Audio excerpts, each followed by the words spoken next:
Best HFY stories. How is a fighter different from a missile?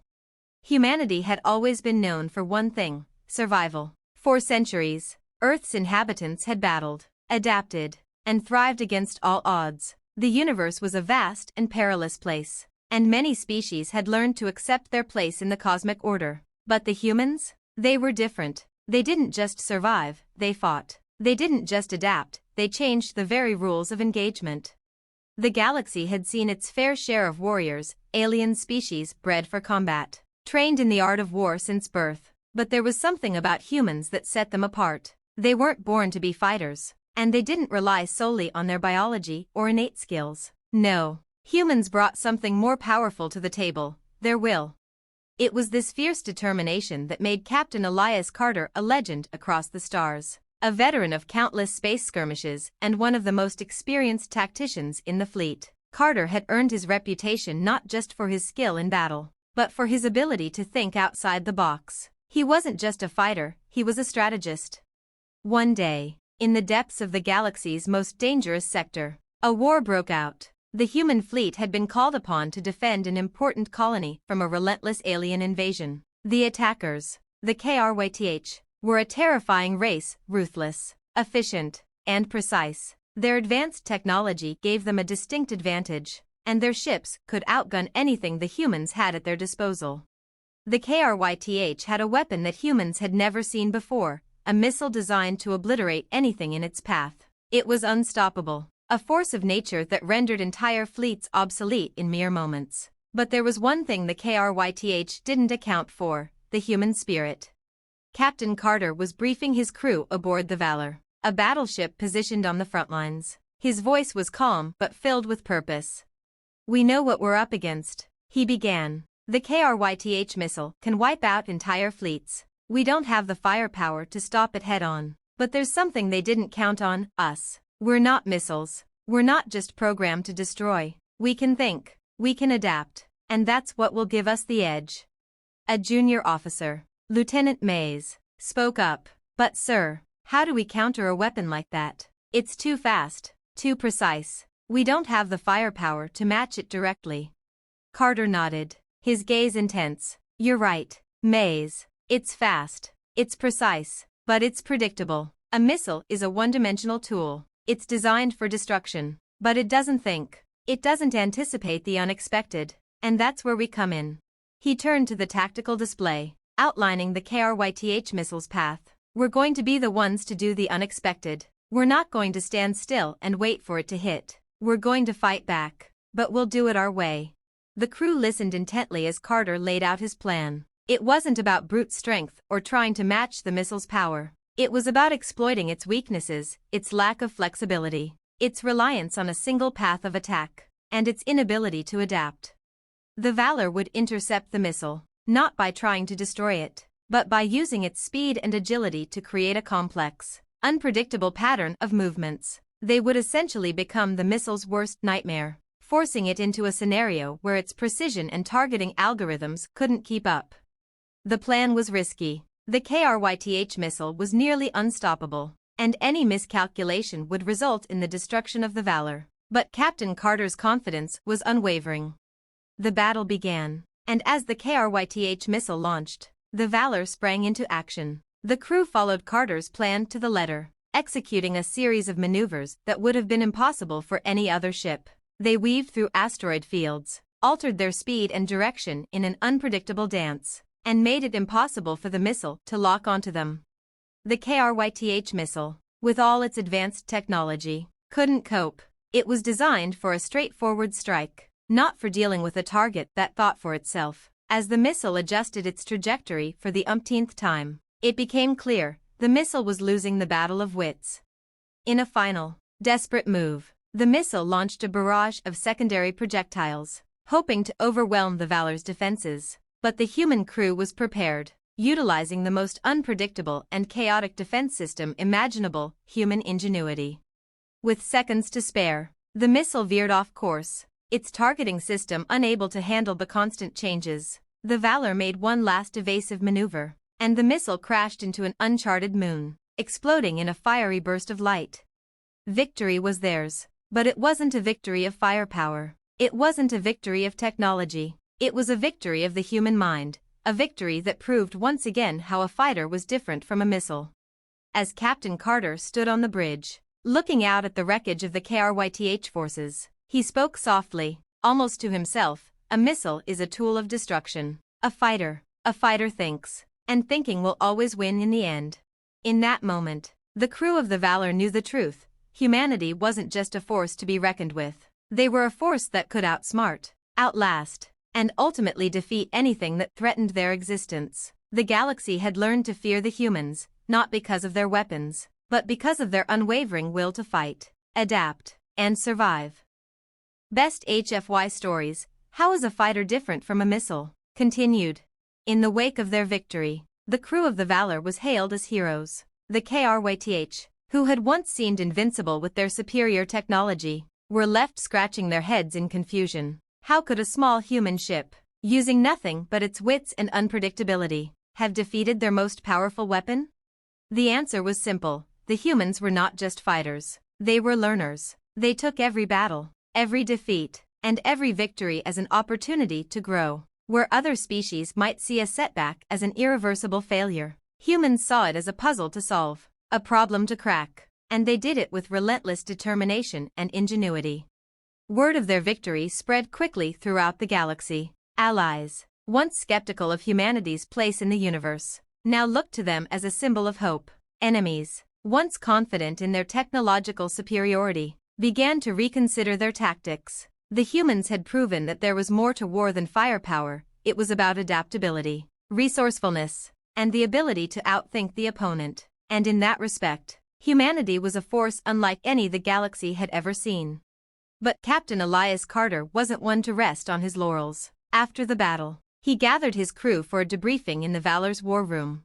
"We did well," he began, his voice firm but calm. "But don't think this is the end. The KRYTH may have been the first to underestimate us, but they won't be the last. Every species out here has their own strengths and weaknesses, and if we want to keep winning, we need to keep learning." Lieutenant Mays, still processing the enormity of their success, spoke up. "But, sir, how do we keep up with them? The KRYTH had that missile, and we didn't have anything to match it. What if the next enemy has something even worse?" Carter nodded. "That's the crux of it. Mays, we'll never have the same advantages as our enemies. But that doesn't matter. What matters is how we adapt. A missile is a weapon of simplicity. It follows a single course, executes one mission. But a fighter, someone who can think and adjust to any situation, can overcome anything. And that's what we are, fighters." The room fell silent as the weight of Carter's words sank in. It wasn't just about having the best technology. It wasn't even about having the largest fleet. It was about the human spirit, the ability to think beyond the obvious, to take an idea, a strategy, and twist it into something new, to create, to outsmart, and to keep evolving. The rest of the universe had already learned this lesson the hard way. Months passed, and the Valor continued to patrol the galaxy, keeping peace wherever they could. But the question of how humanity had become such a powerful force, how they could match or even surpass the greatest species in the galaxy, was a question that would linger for years. It wasn't that the humans had some secret weapon, nor was it their advanced ships or weapons systems that made them so formidable. No, the true strength of humanity lay in their fighters, their warriors who could think, adapt, and, above all, refuse to be beaten. The galaxy would learn this lesson time and time again. In every battle, in every skirmish, the humans would demonstrate their unique blend of intellect, tenacity, and unpredictability. And it wasn't just on the battlefield that humans would prove themselves. In every field, science, diplomacy, art, humanity's greatest asset was their drive to push forward, to never settle, and to always look for a way to improve. The KRYTH had lost because they had underestimated the humans. They believed that their missiles, their perfect weapons, would always succeed. But a missile was a one-dimensional tool, a single-minded object that was unstoppable only as long as its target remained predictable. A fighter, however, was more than a weapon. A fighter could think. A fighter could change. A fighter could evolve. And that was how humanity had one. Back in the war room, Captain Carter stared out at the stars, a quiet smile crossing his face. He had known, deep down, that humanity would rise to the challenge. They had done it before, time and time again, and they would do it again. They had taken the hardest lessons the universe could throw at them and turned them into their greatest strengths. As the crew prepared for their next mission, Carter knew that whatever came next, they would be ready. They weren't just fighters. After all, they were humans, and there was nothing in the galaxy more dangerous than a human who had something to fight for. End of chapter. Best HFY stories. How is a fighter different from a missile? Part 3. Weeks after the Valor's victory over the KRYTH, the human fleet found itself on the edge of a new and even greater challenge. The galaxy was vast, filled with untold threats, and yet, the KRYTH were not the only force to take note of the human resilience. News of the Valor's unpredictable tactics spread far and wide, reaching the ears of ancient powers, long-forgotten civilizations, and even more dangerous species. One such species, the Velis, had been a dormant power for millennia, staying in the shadows of the galaxy, content with watching the chaos unfold below them. But now, they saw something in humanity that had caught their attention, a race that had defeated the seemingly undefeatable, a species that could adapt, learn, and evolve faster than any they had encountered. The Velis were not known for their technology, they were known for something far worse, their manipulation of time itself. Rumors spread that the Velis had developed a weapon that could not only manipulate time but also change it, altering the very fabric of reality. They called it the Chronomancer's Mark, a weapon of such unimaginable power that it could send fleets into the past or future, leaving entire civilizations trapped in time loops, unable to escape. It was a weapon designed to crush those who thought they could resist, and it was being deployed against the human fleet. The Valor's next mission would be to stop this weapon before it fell into the Velis' hands, a task more daunting than any they had faced before. But as Captain Elias Carter stood before his crew, the gravity of the situation was not lost on him.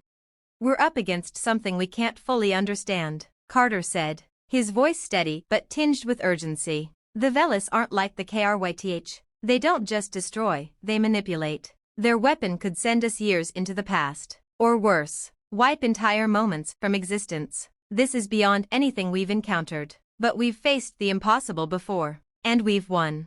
The officers gathered in the war room exchanged looks of both determination and concern. The Chronomancer's Mark wasn't just a weapon, it was a way of erasing time, a concept so alien that it made even the seasoned veterans uneasy. If they couldn't stop it, not only would they be destroyed, they might cease to exist. Lieutenant Mays, still new to the most intense battles of the fleet, spoke up. "How can we fight something like that? If they control time, how can we even plan for the future? Every move we make could be undone." "Exactly," Carter said, acknowledging the fear in his officer's voice. "The Velis have mastered the art of uncertainty. Time is their weapon, and our ability to act, to think forward, is the key to stopping them. We'll have to do the one thing they can't predict. We'll have to be as unpredictable as we've always been." Carter's strategy was simple, but it required the crew to take risks they had never taken before. The plan involved putting the Valor right in the path of the Chronomancer's Mark. But instead of a head-on confrontation, they would create multiple divergent realities of their own. They would spread false signals, simulate multiple tactics, and create so many possibilities that even the Velis, with their mastery over time, wouldn't be able to predict which one was real. For the first time, the crew would not just fight with weapons, they would fight with possibility. The Valor flew into the heart of the Velis-controlled zone, a place where the very laws of time seemed to distort. The ship's systems struggled to compensate, and the crew felt a disorienting sense of déjà vu, as if they had already been here before, perhaps in a different reality, a different moment. "Everyone, hold tight," Carter said, as the ship began its maneuvers. "This is going to get complicated."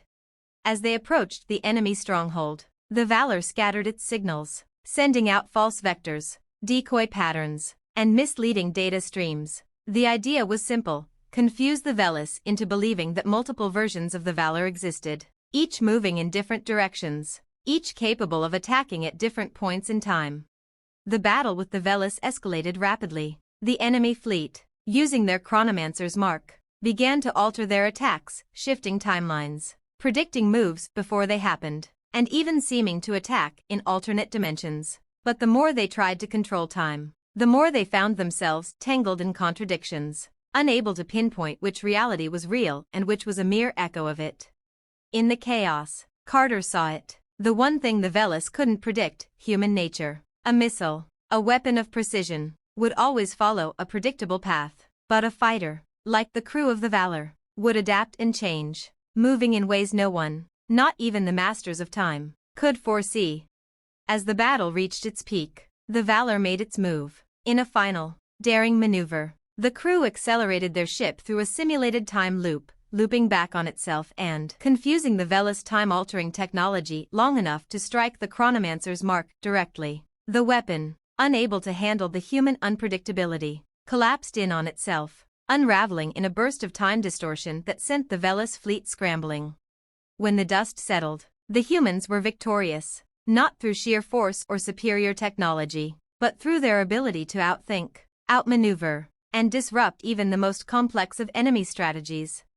Captain Carter stood on the bridge, watching as the Velis forces retreated, unable to understand what had just happened.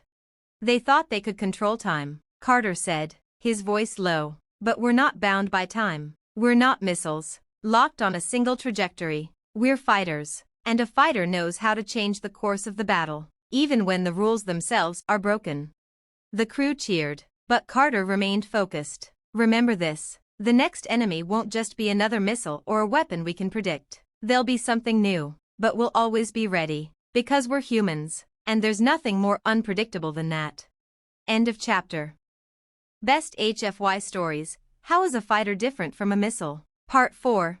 In the aftermath of the Valor's victory over the Velis and their time-warping weapon, humanity's reputation in the galaxy was cemented. It wasn't just about defeating powerful forces, they had done that before. It was the way they did it. Time itself had tried to bind them, to trap them in loops, in impossible paradoxes. But the crew of the Valor had broken free, again and again, proving that humans were never just one thing. They were unpredictable, they were adaptable, they were fighters. News of their victory spread across the galaxy, but with each new victory came a darker realization: other, more powerful entities were taking notice of humanity. The Velis might have underestimated them, but now every major species in the galaxy was carefully observing, waiting to see how long the humans could maintain their edge. And soon, another force emerged, one that would push humanity to its limits, a force that would challenge everything they knew about themselves. The Valor had been reassigned to a new mission, one that seemed straightforward enough. A newly discovered alien race, the Yriks, had been making waves in the galaxy, a species known for their unparalleled control over gravity. The Yriks had begun conquering planets with ease, manipulating entire worlds' gravitational fields to crush entire cities, causing catastrophic destruction with minimal effort. The human fleet had been ordered to investigate and halt their advances before they could threaten humanity's own colonies. The mission seemed like another routine operation. After all, how could gravity itself stand against the unyielding will of a human fighter? Captain Carter had his doubts. The Yriks had advanced gravitational technology that allowed them to defy what humanity had always taken for granted: the laws of physics themselves. Entire fleets had been lost to their gravitational weapons, and even the most advanced technologies had been rendered useless. But if there was one thing Carter knew, it was that a fighter would find a way. As the Valor entered the system, they encountered their first challenge. A Yriks battleship, the Gorath, floated before them like a monstrous shadow in the distance. It radiated power, its sheer mass warping the space around it. The crew could feel the pull of its gravity from miles away. Carter knew they had no choice but to engage. There was no way around it. "Prepare for battle," Carter said. "We're not facing an enemy that can be beaten with conventional methods, but we'll do what we always do: adapt, learn, and win." The first volley of shots came from the Gorath's gravity cannon. Instead of firing conventional energy blasts, it unleashed waves of gravitational force, sending shock waves of distortion through the space around the Valor. The ship's hull groaned under the strain as the gravity shifted unpredictably, threatening to tear the ship apart. The Valor's shields flickered but held. The crew gritted their teeth, determined to endure. The gravitational waves made it difficult to maneuver, but Carter's voice came over the intercom, calm as ever. "Hold tight. Keep your bearings. We're not just going to survive this, we're going to outthink it." The crew immediately began calculating new strategies. They couldn't match the Gortha's gravity with raw force. The Yuriks had mastered the manipulation of space itself. No amount of firepower would make a difference. Instead, Carter turned to what humanity did best: disrupt their focus. The crew began to manipulate their trajectory using complex evasive maneuvers that used the very gravitational distortions against the Valor. They launched countermeasures, small drones designed to create artificial mass points that interfered with the Gortha's gravity field, causing chaotic shifts in the gravitational forces. The Yuriks could control gravity, but the more they tried to adjust, the more they had to compensate for the sudden instability in their own field. Lieutenant Mays, now growing more accustomed to the unpredictability of human tactics, was the first to realize the plan's true brilliance. "They're trying to control the field," Mays said, her eyes wide with understanding. "But we're making them fight chaos." Exactly. The Yuriks were masters of gravity, but they were not accustomed to dealing with the pure chaos humanity brought to the battlefield, where the Yuriks controlled and manipulated. Humans fought with no single pattern, no expectation of what might come next. They were willing to embrace the unpredictable nature of warfare, to bend the rules and exploit every tiny gap in the enemy's armor. The Valor continued to dance around the Gorth, dodging waves of gravitational pulses, the crew's focus never wavering. It became clear that the Yuriks couldn't win a war of attrition against humans. Their weapon was powerful, but it relied on precision and calculation, something humans excelled at avoiding. With every passing minute, the Gorth became more vulnerable. The Yuriks' fleet was struggling to maintain a unified defense, as the gravitational field destabilized more with each passing second. Finally, after what seemed like hours of battle, Captain Carter saw an opening. With one final, calculated set of evasive maneuvers, the Valor's torpedoes locked onto the heart of the Gortha's gravity core. Carter ordered the strike.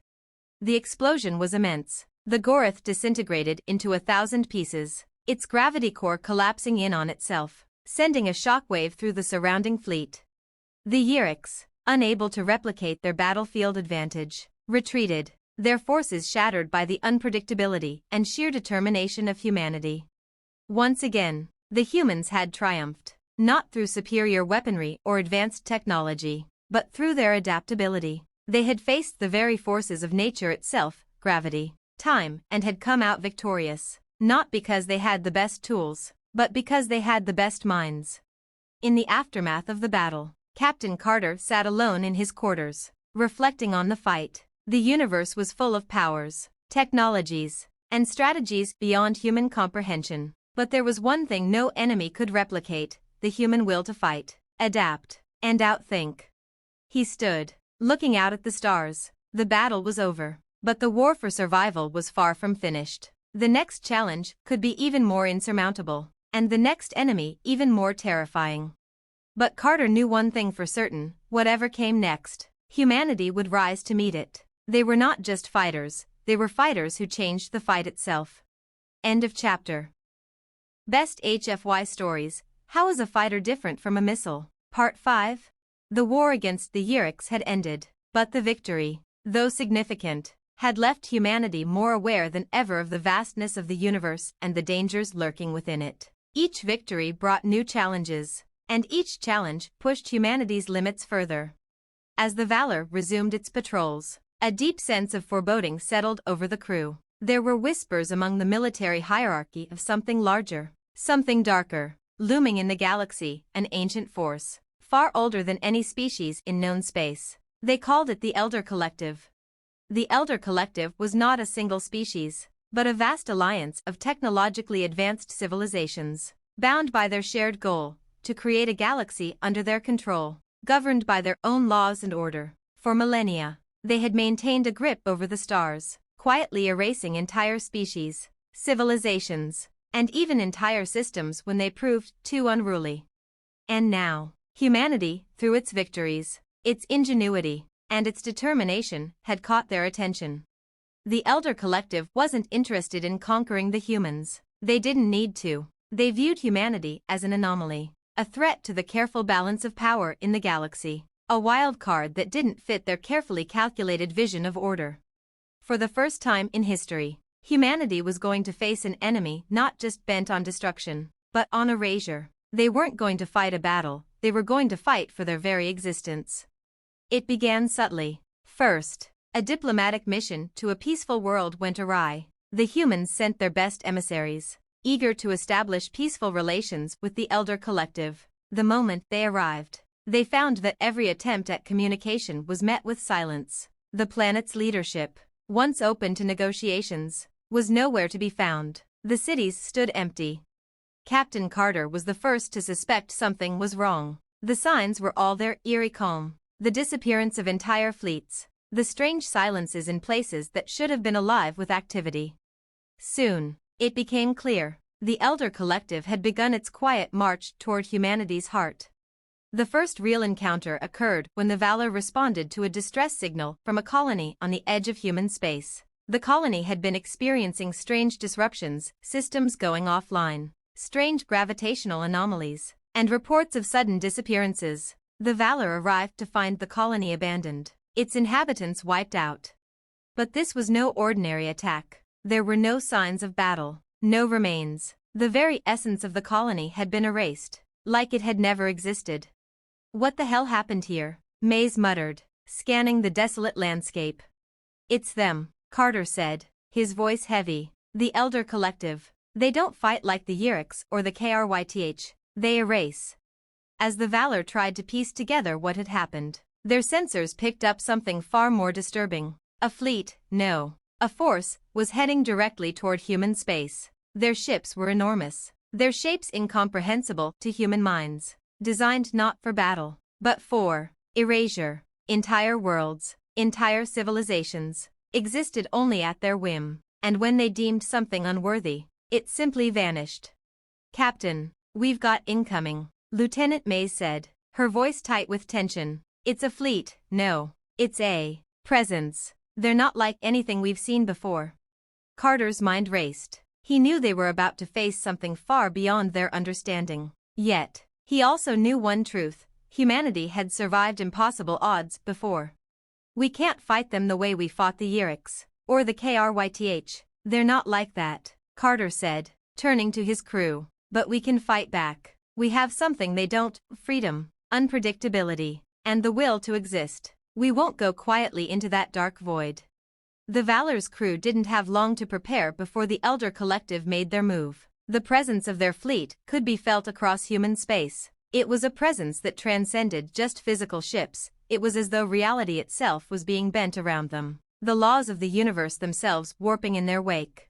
As the fleet of the Elder Collective descended, they didn't fire weapons, they didn't need to. Ships surrounded human colonies, and entire sectors of space began to lose all cohesion. Gravity warped, time bled, the sky itself seemed to unravel, as if it had been erased from existence. Humanity's ships were powerless against such vast forces. Every weapon fired, every countermeasure launched, failed to have any impact. The Elder Collective did not need to conquer or destroy, they simply altered reality to make humans irrelevant. Every plan to fight, every idea of resistance, vanished as quickly as it was formed. We can't win, Mays said, her voice almost breaking. How do you fight something that erases you from existence? We don't, Carter replied, his voice steady. We adapt, just like we always do. He turned to the crew. What they don't understand is that we're not just fighters. We're survivors. When everything else is gone, when every weapon fails, we will still be here. We will still find a way to push back. Because no matter how much they try to erase us, we'll never stop fighting to exist. The crew exchanged looks, a newfound determination forming. Humanity had faced powerful enemies before: missiles, time, gravity, even entire fleets, but this was different. They weren't fighting for victory. They weren't fighting for power or control. They were fighting for their right to exist. As the Valor and its fleet launched a final, desperate attack against the Elder Collective, it wasn't with any expectation of defeating them. It was with the belief that as long as they fought, they would keep the flame of humanity burning, no matter how many forces tried to snuff it out. The battle raged on, but Captain Carter knew that in the end, even if they fell, humanity's spirit would survive. It always did. End of chapter. Best HFY stories. How is a fighter different from a missile? Part 6.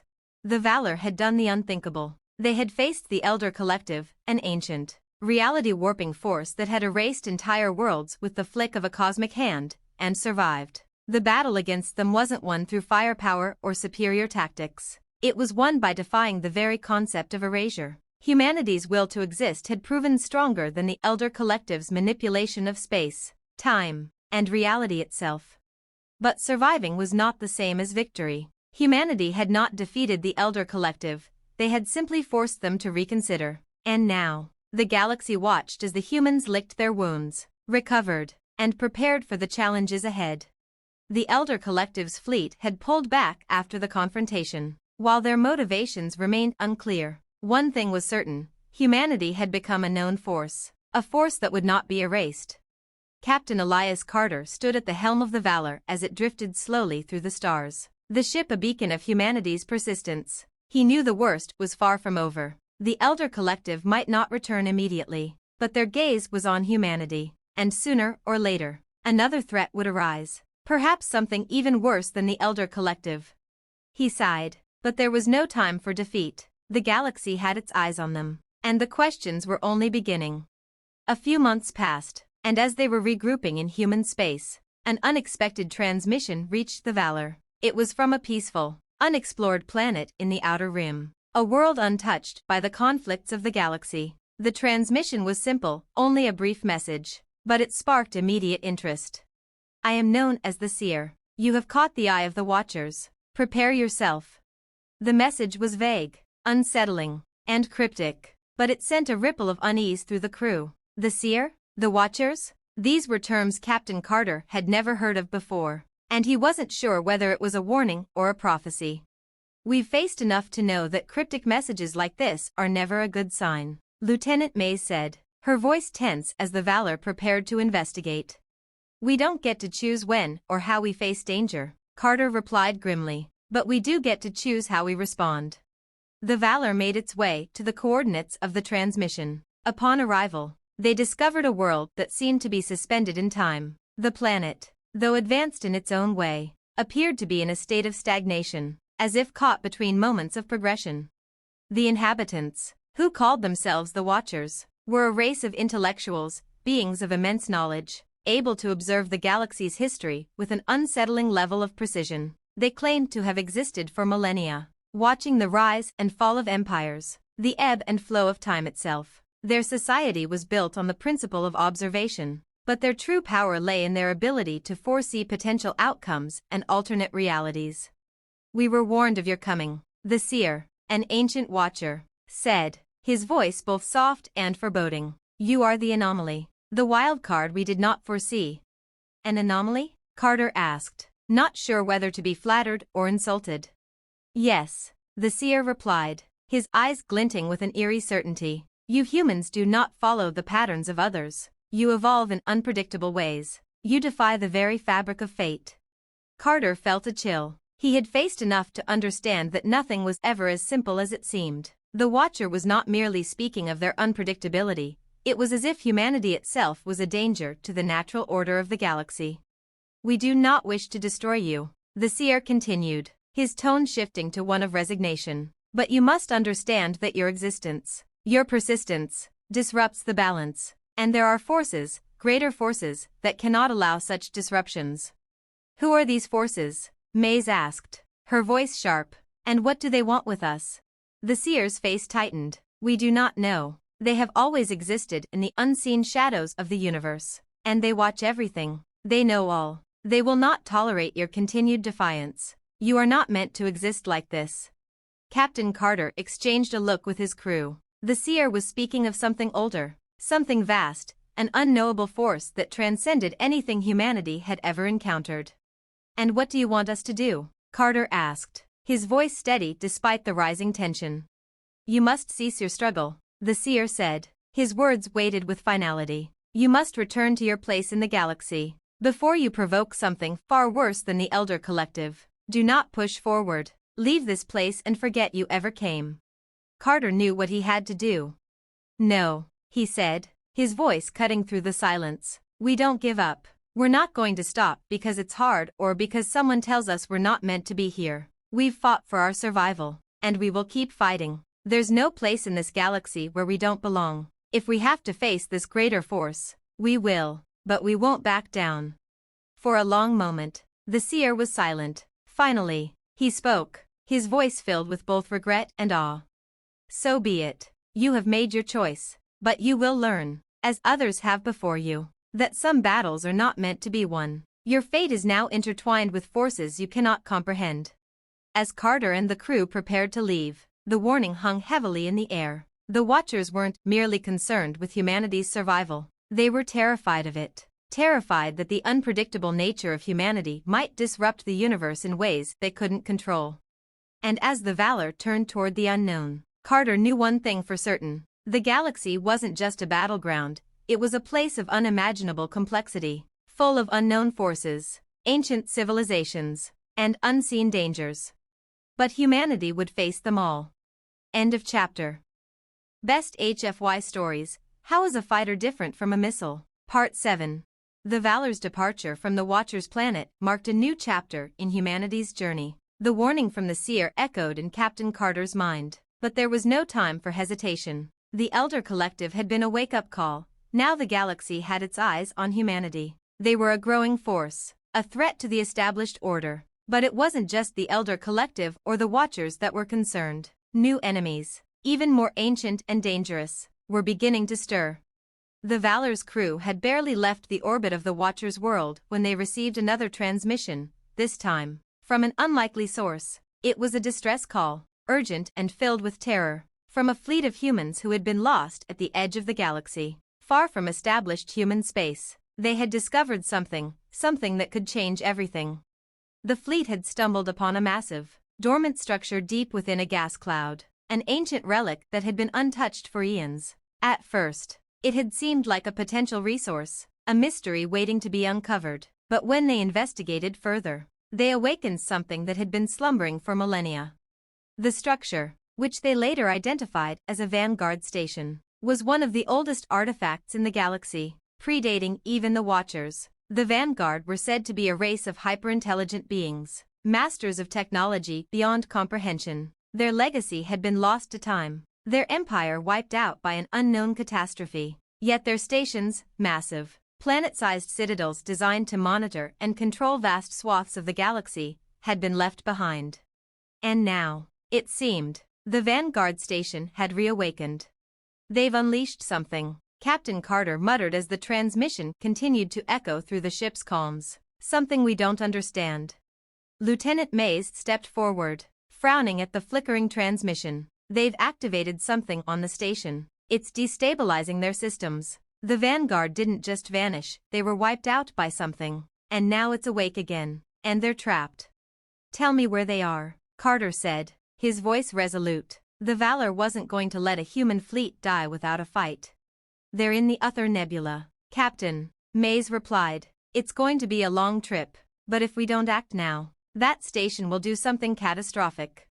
Carter clenched his fists. The Vanguard station was too dangerous to ignore. If it had been the cause of the Vanguard's extinction, then humanity needed to face it before it could do the same to them. "We leave immediately," he said. "Prepare the crew for the unknown." The journey to the Uther Nebula was perilous. The gas cloud itself was a treacherous void of swirling, ionized gas, interspersed with pockets of radiation. It had been a long time since any civilization had dared venture into it. And now, with the Vanguard station awakening, it was even more hostile. As they arrived within the nebula's outskirts, the Valor's sensors began picking up unusual readings. There were strange electromagnetic signals, pulses of energy that seemed to come from the heart of the nebula. Then, there was the station itself, its silhouette emerging from the cloud like a gargantuan shadow, its surface covered in strange, glowing symbols. "It's massive," Lieutenant Mays whispered, her eyes wide as she examined the station's structure on the monitor. "What did they build this for?" "I don't know," Carter replied, staring out at the station. "But we're about to find out."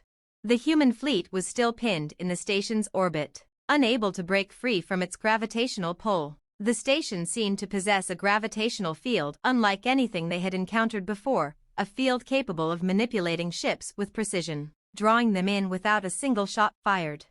We need to get to them, Carter said, his voice sharp. Launch the boarding teams. I don't care what it takes, get those people out of there. Boarding the station was no simple task. As the Valor's crew descended toward the massive structure, the gravitational distortions grew stronger. Every ship in their fleet struggled to maintain its course, drifting helplessly toward the station's surface. Inside, the station was eerily silent. The crew ventured deeper into its metallic halls, encountering rooms filled with long-dead machines and consoles that flickered with life as if powered by some unknown force. Where are the crew? Maze asked, glancing over the abandoned terminals. They've got to be here somewhere, Carter said, a knot of anxiety forming in his stomach. Keep moving. We can't afford to lose anyone. As they moved deeper into the heart of the station, the truth began to emerge. The Vanguard station wasn't merely a structure, it was a weapon. It had been designed not just for surveillance, but for control. Its systems weren't merely malfunctioning, they were activating, as if the station itself had come back to life after being dormant for thousands of years. What's that? Maze pointed toward a glowing control panel at the heart of the station's core. It hummed with energy, and Carter could feel it vibrating beneath his feet.